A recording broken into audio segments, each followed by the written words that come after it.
Still printing K-1 packages and tracking down partners one by one? Or manually splitting home office deductions across multiple Schedule Cs? This session walks you through the workflows that eliminate busy work, special allocations that actually match your partnership agreements, K-1 packages sent securely in seconds, and home office calculations that handle multiple businesses automatically. Let's streamline this. Hello and welcome. Thank you so much for joining us. Today we'll talk about business returns in Intuit ProConnect Tax. Let's get started with a quick intro. My name is Alnisha. Thank you for spending the next hour or so with me. I am a CPA. I'm also the founder of ACE Group. And my favorite title, if you know me, you know this. I'm a mom of 3. It is why I do what I do and the way I do it. I started a firm where we empower small business owners to run strong and sustainable businesses, but we also work with individuals without businesses. I've won a couple of awards. They're listed here. And I've also been a participant in Intuit's Tax Council or the ProConnect Customer Council.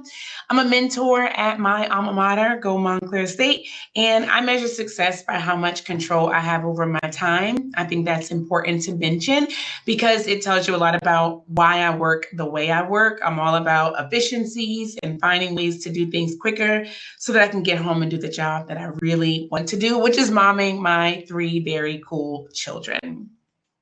So who should be in today's webinar? If you are a new user to ProConnect, welcome. And if you are familiar with the fundamental program concepts, this is a great place to be. If you are a current user and you want to reinforce your understanding of business tax returns, also perfect for you. We'll go through a couple of business tax returns. And then if you are a tax pro who would like to see how business returns are handled in ProConnect, you are also more than welcome here. This will be a very jam-packed hour. And as I mentioned, we'll go through a couple of examples.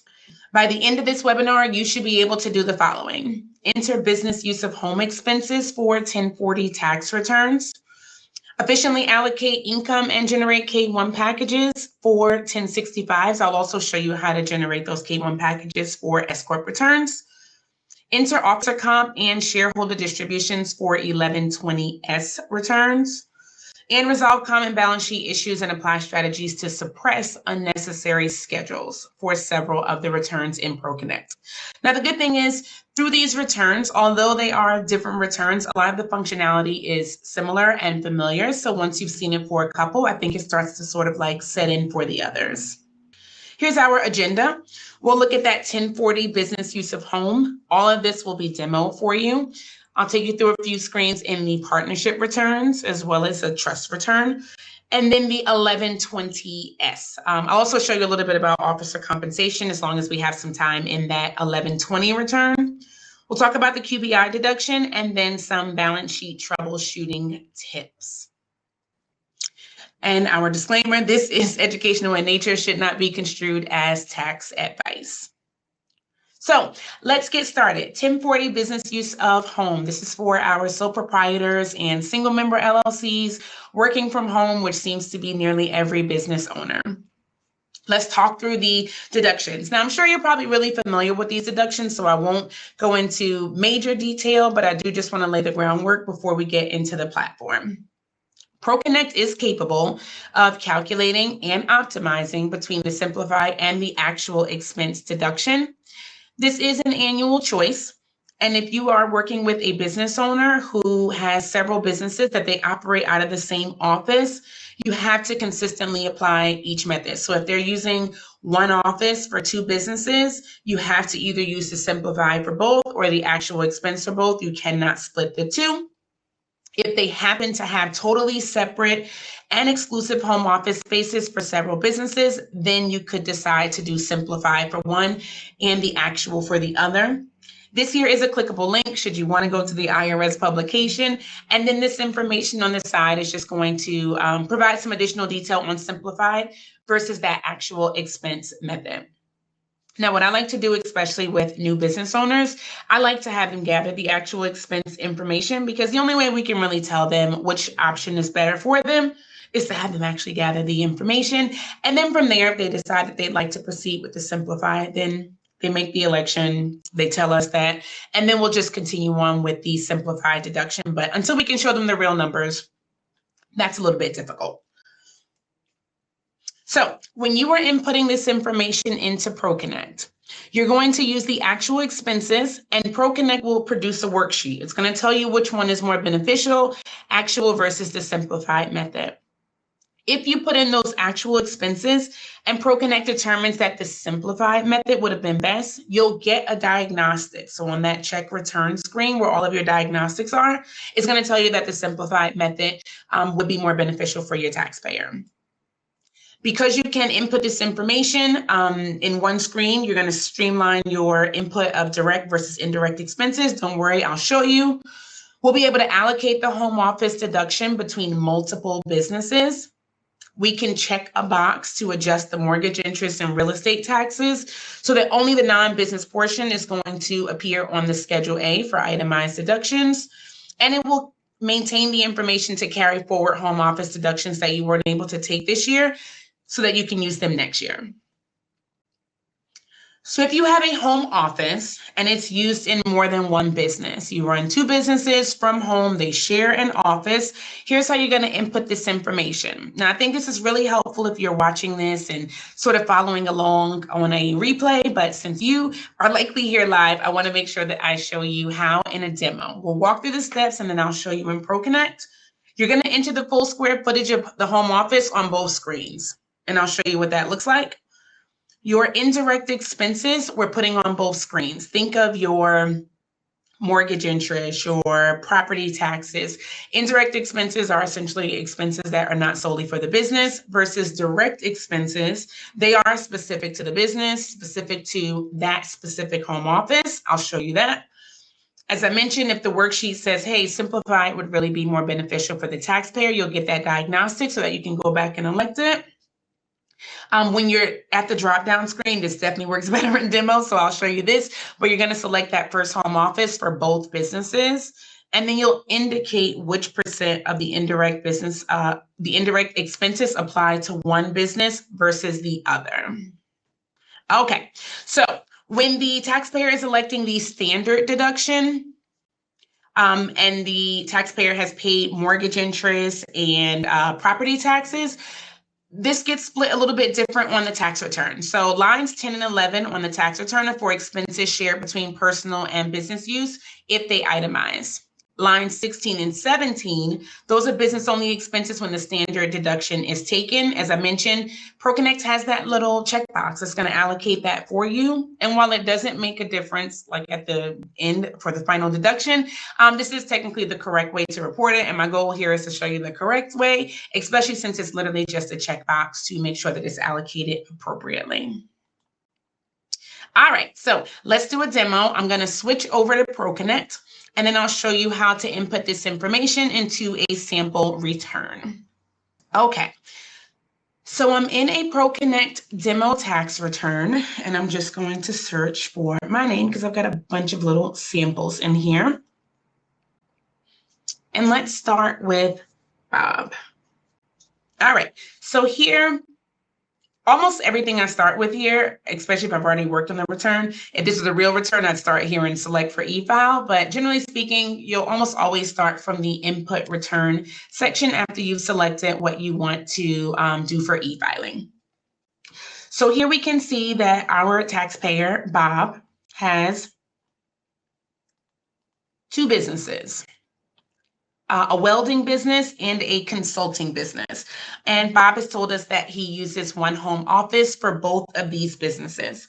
So what I'm going to do is go to the deduction screen and business use of home. So you'll see here that I have two tabs because there are two different business uses of the home. Here you'll select what schedule we're talking about. And because we've selected Schedule C and there are two Schedule Cs, we only have two options here. So I'm going to go with the welding option. I'll put the business use square footage here and total because I need easy math while we're demoing. So I'm putting the 300 and the 1500.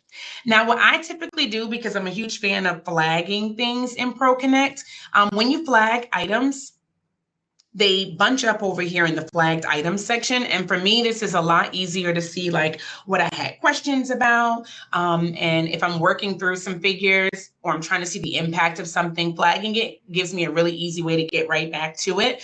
So as part of the review process, if I'm really not sure for this taxpayer, if we're going to go actual or simplify, I'll flag it because as part of our review process, we clear the flags. And the beauty of flagging is that it will track the ones that you resolve. So even though you resolved it, as long as you actually clicked resolve, you didn't just remove the flag, it will show up in that resolve area there. So I'll flag this because that means I'm going to come back to it. I don't know what my taxpayer is going to do yet, so I'll just flag that. And then I'm just going to come down. Now, carryover, if you are working with the taxpayer and they had some carryover from their prior year return, you can input that here. Otherwise, we'll just move on to the indirect expenses. This is also one that I usually flag and I check. I don't know if my taxpayer is going to benefit yet at this point from standard or itemizing. So to me, I just want to keep that a little bit open.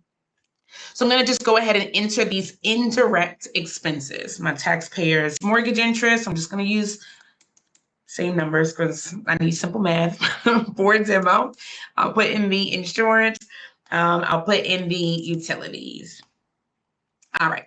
And then we'll move down to direct expenses. As you know, direct expenses pertain solely to this business and this home office. So I'll put some in for this one. Perfect. And then I'll keep scrolling down. I'm not going to do anything for depreciation here because as you can see, this is an override. We have a whole depreciation screen and workflow in ProConnect. And of course, for a home office, you do want to put that in, but putting that in is no different from any other depreciable asset. And we do a lot of webinars on depreciation. So in the interest of time, I'm not going to go through the depreciation workflow, but that is where I would put it in this left side depreciation screen. Now here, allocation of indirect expenses, I'm going to select that home office one, and then I'll put what percent. So Bob tells me he uses the office 60% for welding, so I put my 60% there, and then I move on to my second screen. Now again, I select this Schedule C. These are both Schedule C businesses. That's the only other option I have, consultant, and then I'm going to input that home office space again. The total home office space is 300 square feet. Total home is 1,500 square feet. I'm a flagger, so I'm going to flag that. And I'm going to go ahead and flag this. I'm also going to enter my mortgage interest in full, my real estate taxes in full, because ProConnect will allocate these for me. And for this business, he doesn't have any direct expenses, so I'm going to just go ahead and skip that. I'm skipping that depreciation area. Again, there's a depreciation module here. And then I'm going to select home one because there's still only one office being shared. And then he used it 60% for the welding business, so he must be using it 40% for the consulting business. So now I can review my return, and I could also have done this from the check return screen. And let's take a look at this 8829. So this one is for the welding business. You see here that it's used the calculation of 60%. So 60% of 300 is 180. That's 12% of the home for business. Here are my indirect expenses here. Here are my direct expenses here, and it's done the calculation to allocate my indirect expenses based on home office size and total square footage of the home, and then it being just a portion of the home office, and then my direct expenses carry down. This produces a $3,160 deduction. If I go to my consulting 8829, I can see here that it's 8%. So we know that the home office in total was 20%. 8% of that 20% goes to consulting, 12% to the welding business. I did not put any direct expenses, so I don't have any there. I do have the indirect expenses. It is appropriately allocating, and it tells me I have $1,440 of a home office deduction here. So now it has allocated between the two. Now, let's say you do all this work and Bob says, you know what, that actually was a lot of work to gather. I have zero interest in using the actual expense. I just want to go ahead and do the simplified deduction. Thank you, Bob, for letting me do all that work. Let me just go back and make that election. So now I'm back to my business use of home screen. And then here where I flagged it, I'm just going to enter a 2 here to elect to use the simplified method. And I'm going to do that one here as well. And then when I go to review my return again, I can see here that I don't have 8829 forms because I don't need those, but I do still have my Schedule Cs. And then I can see here my simplified calculation. Now I know in total that deduction should be $1,500 because this is one office split between 2 businesses. I expect to see a portion here, which is $900, and then a portion here, which is $600, producing that full $1,500 deduction. I didn't have to take all of the calculations or the data inputs out. I just went in and selected that election to use the simplified deduction, and then all the other schedules go away, and then I'm just left with that. So that's why I say if you're working with a new client, you might as well get all the data in, and if for whatever reason they elect to use a simplified method or it is more beneficial, it's literally 2 numbers if it were, 2 businesses. And then just like that, you're back to your simplified method. Okay, so I'm going to stop sharing screen here, and then we'll go back into the slide so that we can move on to the next section. Now we'll look at partnership returns, Form 1065 in ProConnect. So special allocations, I think ProConnect does a phenomenal job at making special allocations pretty easy. What I do want to say is that you don't want to start at the special allocation screen. You got to give it something to allocate before you can start splitting stuff, right? You got to bake the pie before you can slice it and serve it. So we want to make sure that you are inputting the information into the main screen. I will show you in demo what that looks like. You have 2 options for allocating. You can do an amount or a percentage. It does even calculate a difference to make sure that you're getting to 0. So I find that helpful. You don't have to break out your calculator to make sure that you are fully allocating. If you do not allocate the full amounts, any remainders will flow to the rounding partner's K1. Special allocations do work for both the federal and the state level, but if the allocation is different, you will need to allocate at the state level, or the state will just revert to the partner percentages. Keep in mind that each state does vary on what can be allocated depending on what the K1 is reporting. So just pay attention to what the state is allowing. I think this feature is actually underutilized, but this is sending K1 packages in ProConnect. So it's sending, not printing, not mailing, not putting the burden on the primary contact for the partnership, but you can actually send password protected K1 packages directly to the partners and shareholders. This works for 1120Ss as well. And you can take a look at who you're sending these to. You can make a change to the email address if you need to. It's secure, so they're going to get a unique password sent to their email. You don't have to create the passwords. You're literally clicking a couple of buttons and sending K1 packages out. And while, for 2 or 3 partners, it might seem like, oh, it's not much of a time saver, but if you had a few more, this is a huge time saver. You can even track which K1s are open. And this is a full K1 package. So this is a letter. This is the K1. This is any additional schedules or elections, full K1 package. I do recommend that you update in the contact information in the tax return. I'll show you this, the email addresses, so that you don't have to waste time changing them when you actually go to send these out. The only other thing to mention here is that both the email addresses and the passwords are case sensitive when you're accessing the K1. So if you put the email address in, it's all lowercase. You want to make sure that the partner or shareholder knows that they also need to input it in that manner. So let's go ahead and look at a 1065 return. I'm just going to switch screens again so that I can get over to the tax return. So let's find the demo 1065. So as I mentioned, I'm almost always going to start with that input return tab. Profile is going to just let me select which returns I'm e-filing, if I'm doing any extensions or amendments. But here I'm just going to go from general to client information. Here's where I'm going to enter the partnership, the name, the DBA, EIN. Now, if this is a return that I did in a previous year in ProConnect, then this information is going to carry over. So I don't have to re-enter this information. I'm just checking to make sure that it's still current. So primary contact name, the partnership's address, phone number, email. I use these check boxes whenever we're preparing and reviewing, just because I think it teaches you to double check these things, but especially for a new client, just double checking that that federal ID matches some sort of documentation. I find that to be helpful. And then addresses, because businesses do move. So as part of our preparation, they have to check that. And then the reviewer is just double checking that it was checked, meaning that the preparer did do what they were supposed to do there. Once I make sure that this information is in and accurate, then my next step is the other information screen. I like to come here and immediately answer. Assuming I know the answer, then I'll go ahead and answer whether or not question 4 requirements are met. And if I don't know, in my brain, I immediately come and flag this. Because again, as part of that review process, we want to come back and see, are the question 4 requirements met? So either we know it and we're checking it off. Keep in mind that we work with our clients year round, so their numbers are not a surprise to us when we get to tax filing season. But if we don't know that, then I want to just go ahead and flag this box so that I can come back to it.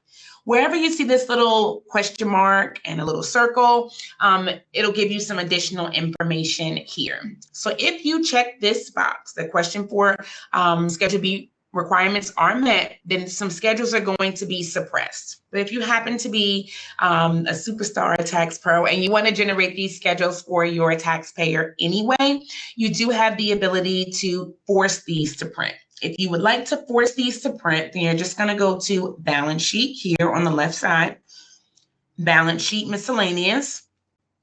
And then here, I'm just going to put a 1 in there to override it and force it to print whether or not question 4 requirements are met. All right, so now let's go to partner information. Again, if this is a taxpayer that you worked with in the previous year, this information is going to carry over. And if not, we're inputting it. So here I'm just confirming partner name, partner ID, address, email. Again, this email is important because when we send those K-1s later, this is where that's pulling from. Make sure that this information is all correct, whether or not they're a general partner. Make sure that that's checked off, date interest began. So here I'm only showing 2 partners, but let's say I had a lot of partners. We're going to run out of real estate right here. So you can either use that little hamburger icon, and now we can see up to 20 in one page, and whatever partner you wanted to make adjustments to, now you just click on details. Or you can use this little drop down here and you can select. So if you have a lot of partners that you're working through, either of those will provide you with a little more space to see what's happening there. So now let's go to partner percentages. Here we can see the percentages are 50-50. It's 2 of them. They split everything equally. When we go to ordinary income, here's where we're going to enter their income, cost of goods sold, deductions. I'm going to come over to deductions so that I can show you some special allocations. So for guaranteed payments, we have this 62.5. I'll just change this to 65 for this example. And then if I come to special allocations at the top, here's where I can choose what to allocate. So before I do that, I'm just going to show you that 62.5 or 65 now. If I do nothing, it is going to split it based on the 50-50 partner percentages that I put in. So that 65,000 is showing up as 32.5 here, 32.5 there. That's both K1s, right? If I go back and I say, you know what, the 65,000, it is correct. I don't have any issues there, but I do want to make the change to the special allocations, and I click on guaranteed payments. Now I can split that however I needed to split it. Here's where I was saying it's going to calculate what the difference is. So then I can split those there. If I go back to check return, and this is a summary, so I can see here that the 65,000 is still there. I have not double entered it, but if I just took you to your 1065, the 65K is still there. And then if we look at the K1s, now we can see that the guaranteed payments are now split as we indicated in our special allocation screen, 37K there for Payush and 28,000 for Mayush. So you can use those special allocations to make whatever adjustments might need to be made based on that partnership agreement. Ideally, they are based on the partnership agreement, and if not, you want to revisit, but that's another webinar. But you can use those special allocations for anything that is not going to be split based on that ownership percentage. Here, I made the change to federal. If I wanted to make the change to New Jersey, I just have to click on that drop down here. That is not going to just push over automatically if I make an adjustment at the federal level. So just keep that in mind. Now, if I go back to the file return screen, here at the bottom, this is not a super new feature, but here's where you would click to send those K1 packages. So again, if you have a ton of partners, it's going to really come in handy. You'll select who you want to send the K1 packages to. You'll confirm the emails, pull from the tax return, and you'll click continue.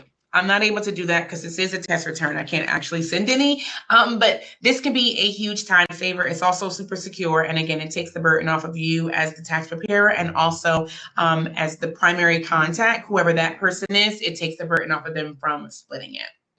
Now let's talk 1041, estates and trusts. This can also be done in ProConnect. Specifically here, I'll go through a grantor trust. And if you are unfamiliar with them, we don't do many trust returns, but the grantor trust is when the grantor remains in control and benefits, which means they are now responsible for the taxes on trust income. So the trust will not be taxed, the grantor will be taxed. If there happens to be more than one grantor and you don't enter any percentages on the screen, in which I will demo for you, then the program won't generate a grantor letter.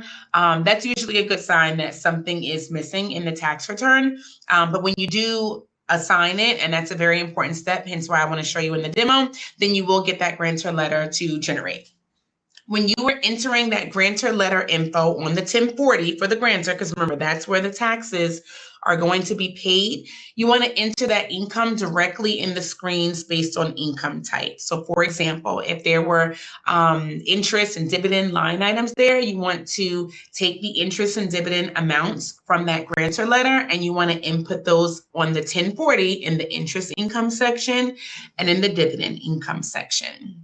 So back to ProConnect so that I can show you what this means. I think it just makes a little bit more sense when I get to actually show you in the platform. So bear with me while I just switch screens really quickly. Okay, so now we're in a 1041 tax return. I'm going to start with that general and client information. This is again a return that I am using from a previous year that I've rolled over. So you can see that the entity name has already populated. Just keep in mind that there are character limits here. I don't know how many characters it is, but it'll tell you 40 characters. So if you go over characters, you might just need to abbreviate a bit or just go over to entity name line 2 so that you can enter that there. Entity, EIN, primary contact, fiduciary information. You're going to input all of this into your client information screen.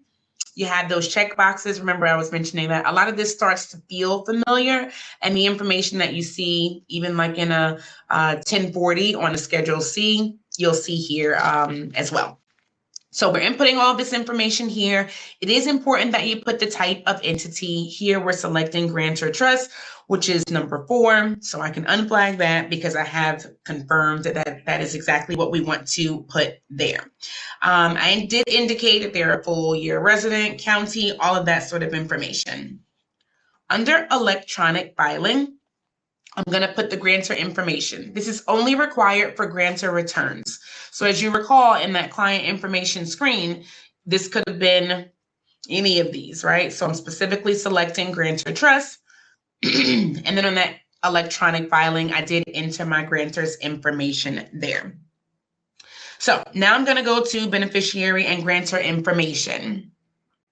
So I think this could be a little bit confusing, so I want to make sure that I call it out for you. Even though this screen does say beneficiary / grantor, as you see there, here it doesn't say beneficiary / grantor. You are putting both beneficiaries and grantors in this area. So I did put Bob, who is meant to be the grantor, and I also put Anna, who is meant to be the beneficiary.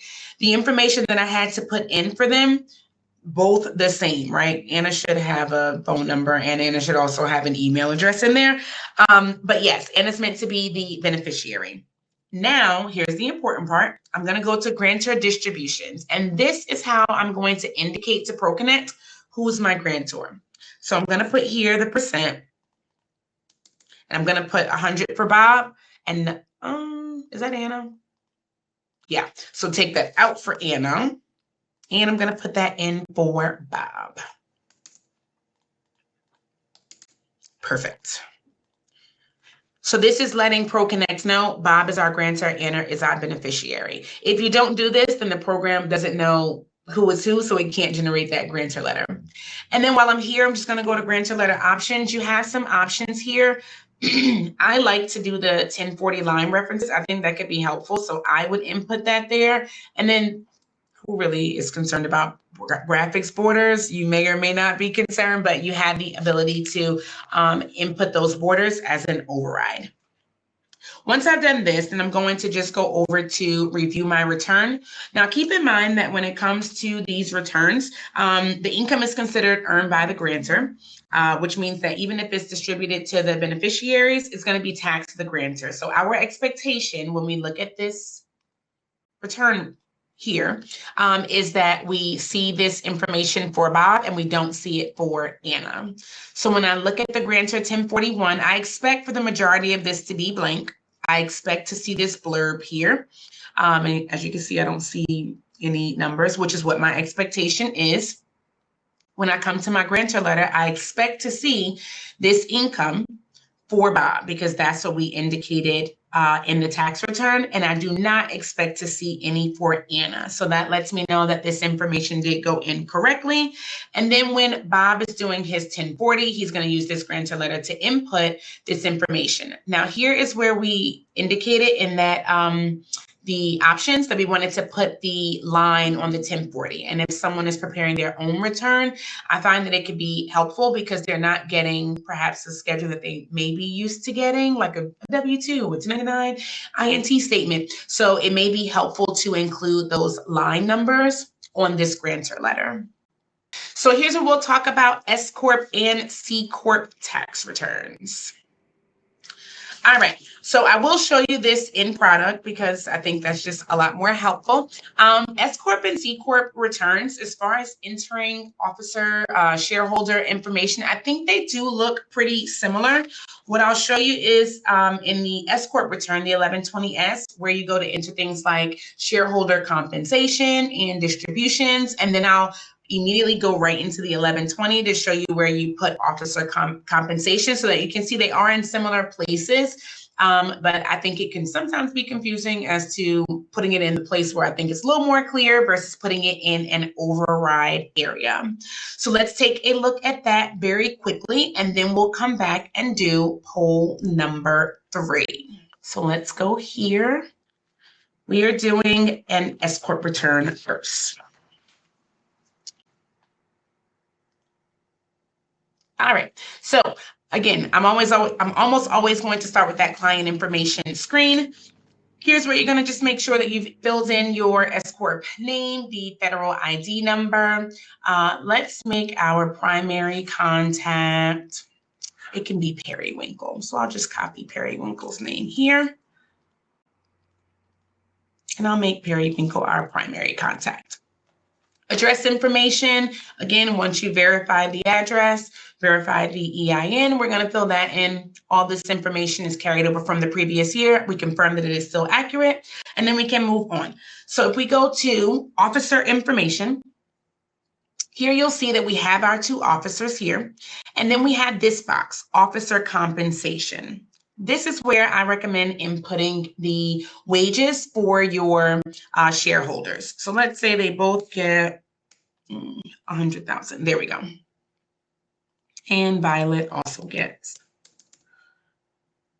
$100,000 in wages. Now, generally speaking, I think the mindset is like, oh, we just put this in deductions. By putting it on the actual officer screens, we can attribute it to those officers, and it's still going to get picked up on our 1120S. So here, compensation of officers, this is an override box, right? And of course, you have that little question mark here. I recommend pushing it right into the shareholder information as opposed to using that override box. And then for other employees of the company, I put their salaries and wages here. Now, when we go to review that return, which you can also do by going to check return. Usually when we are reviewing a return, we'll have the input screen on one side, and then we like this here because you can just keep refreshing it. And if there's a change made in the data entry screen, you'll see it here immediately. So if we look at that 1120S, I'll just expand this so it's a little easier to see. You can see here that the salary and wages for the regular employees shows up separate from the compensation of officers here, the 200K. And if we look here at the 1125E, we didn't make any special elections. This is populating because total receipts, as you can see here, total receipts are over 500K. So this is automatically populating. And we can see our shareholders' full social here. Let's say we don't love to see that. I'll show you how you can make an update there. While we are here, I'll show you where to go for distributions. So here we were in shareholder information. We can make whatever changes we need to make there. Officer information, you can input your officer compensation. Distributions, you're going to do your distributions, or your distribution should have been done according to the ownership percentages. So let's say they both took 51. Let's make it 51,000. We'll input those there. And then the other thing that I'm going to do is just hide. I'm a searcher. I think the search here is phenomenal. You'll get a lot of options, but you will find what it is that you're looking for. So we wanted to hide those socials on that 1125. If we just do search, and then let me just scroll up.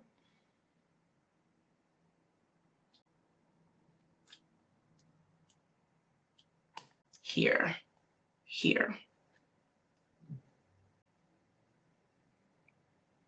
And we are doing here.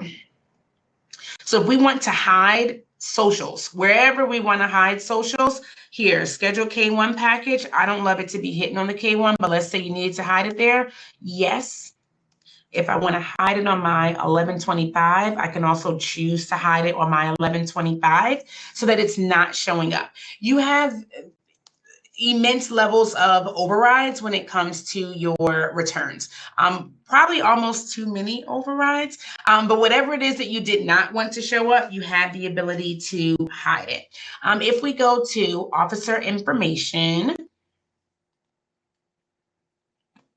miscellaneous, overrides that you have here, you could choose California. I know nothing about California returns, but if you wanted to force the schedule, you could force this here. If you wanted to force the 1125E because the total receipts are not over $500,000, you could force that to come up. If you only want to print the last 4 digits of the officer's social security numbers, you can force that. And then if you wanted to print officer and director schedules, you can also force that. If you're not sure if you wanted to, again, I'm a flagger, just flag the items here. And then you can always come back to it. Let's go back to review that tax return. And I'm going to show you the distributions as well as those K1s. And I'll also show you the 1125E. So I'm going to just make that a little bit bigger. That 1120, we see the 200, we see the 26. If we look at that K1, we can see here 16D, the distributions, 51K. For each of our shareholders, 51K. The 1125E, split 50-50. We only see the last 4 digits of the social there, as we wanted to show. And then also the K1s. We also hit it on the K1s. Or did we hide it on the K1? Let me go back and take a look. Right. And back here.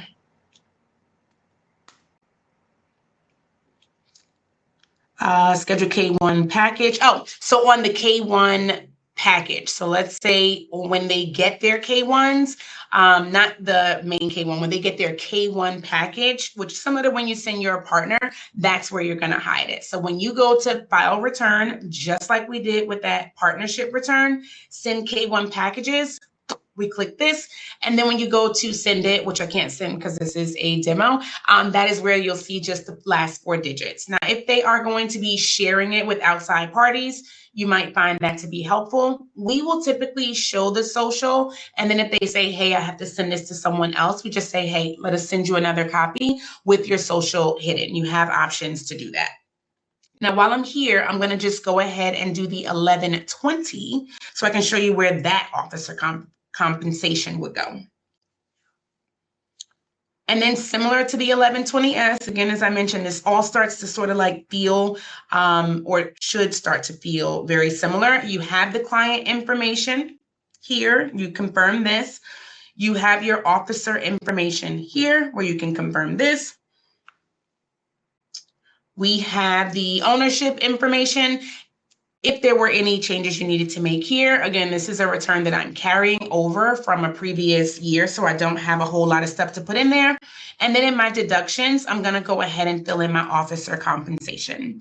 So Diane 1 and Dawn 2, let's say they each made, let's give Diane 125.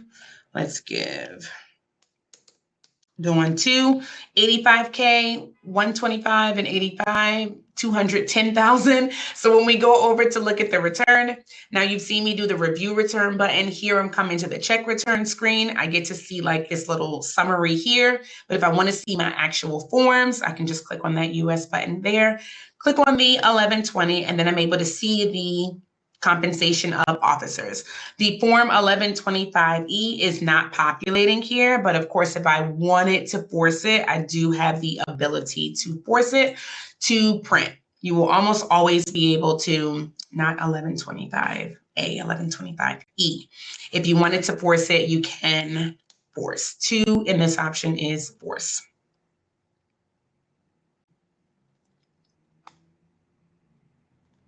And now I can force that to show up, even though I did not have to display it. So that is your 1120. So now we look at qualified business income deduction. This has been around for some time, so I won't spend a whole lot of time here, but I do want to let you know that ProConnect does have the ability to calculate the QBI deduction and generate Form 8995 as long as you input the information necessary for it to calculate. So you will need to enter the income and expenses. You will need to enter wages. You will need to check off the SSTB box if applicable. So you want to make sure that you formally tick that box. If you had any amounts that were related to cooperatives that may apply, you will need to enter those. And if applicable, you'll also need to enter the aggregate tax ID number if you are aggregating activity. So you do need to put all the inputs in, but ProConnect can calculate and generate the form. For Schedule E, QBI will calculate for activities marked as land, self-rentals, real estate pro activity, or claiming a safe harbor. So you do have the ability to calculate it. I think it works pretty seamlessly. We've been doing QBI in ProConnect for some time. So very simple process there. When it comes to the balance sheet and troubleshooting the balance sheet. So remember, if you are meeting those question 4 requirements, for example, then you may not even see your balance sheet. But if you like to make sure that the balance sheet is accurate, period over period, if you were, making sure that your taxpayer is prepared for whatever, if they were to go to another tax professional and have that carryover information be accurate, you want to make sure that you troubleshoot your balance sheet. Now, if you do need to report the balance sheet, then of course you will need to make sure that the balance sheet is correct. Some of the most common issues: ending balance doesn't match the beginning balance. Generally speaking, this is an issue with carry forward prior year data. Could be data that you had in your previous return, could be data that is perhaps missing from a prior tax return. So that is usually the cause there. If your assets are not equaling your liabilities in equity, something's missing. The good thing about this is in the diagnostics, it's going to tell you how much you're off. And I find that that is very helpful for pinpointing where the issue is coming from. And if you have unrecorded transactions like loan adjustments, depreciation updates, contributions, distributions, this could also throw off your balance sheet. Now, as I'm making adjustments to fix really anything, not just the balance sheet, I think flagging comes in handy because You can always get back to the number that you were questioning or making an adjustment to, as opposed to trying to remember, especially if you're coming back a few days later.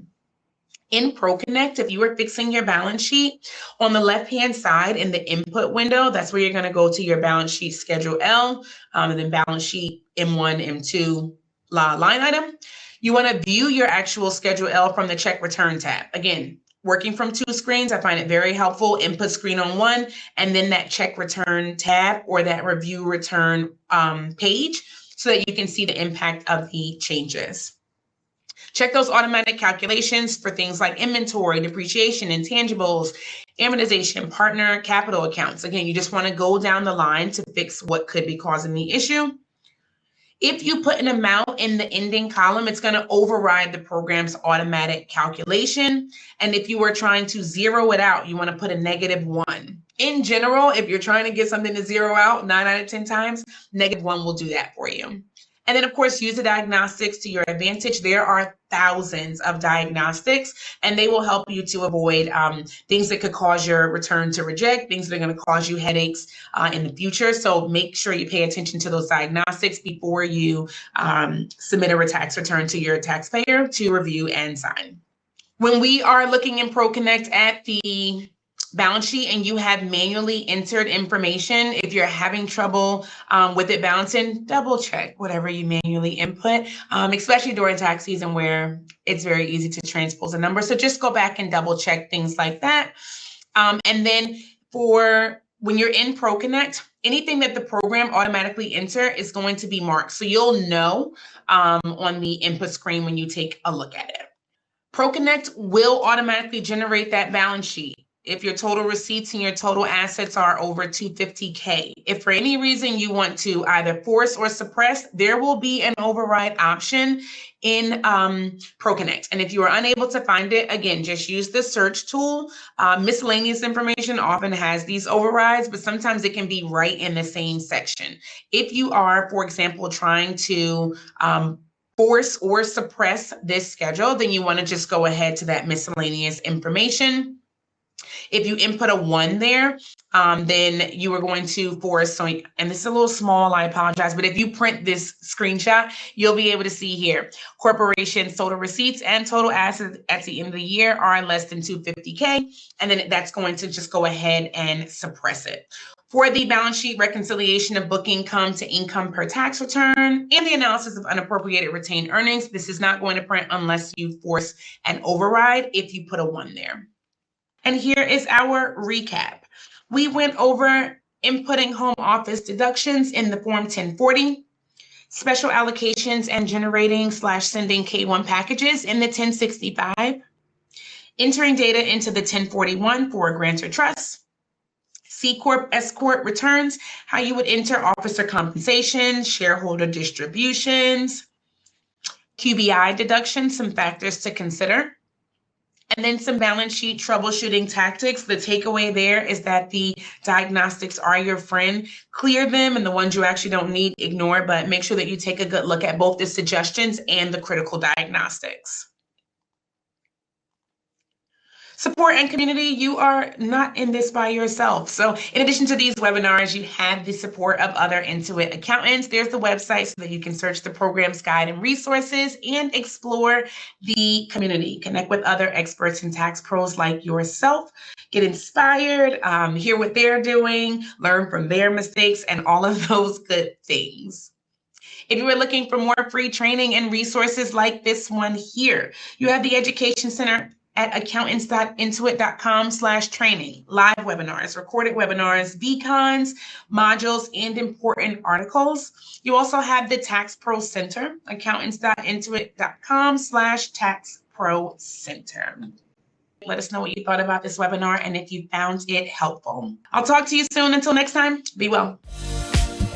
You now have the workflows to handle business returns faster, allocate income exactly how your partnership agreements require, send K-1 packages directly to partners without printing a single page, split home office deductions across Schedule Cs automatically, and troubleshoot balance sheets using diagnostics instead of guesswork. Ready to put this into practice? Head to accountants.intuit.com/training, where you'll find hands-on resources, free CPE and CE credits, webinars, articles, and everything you need to master ProConnect Tax.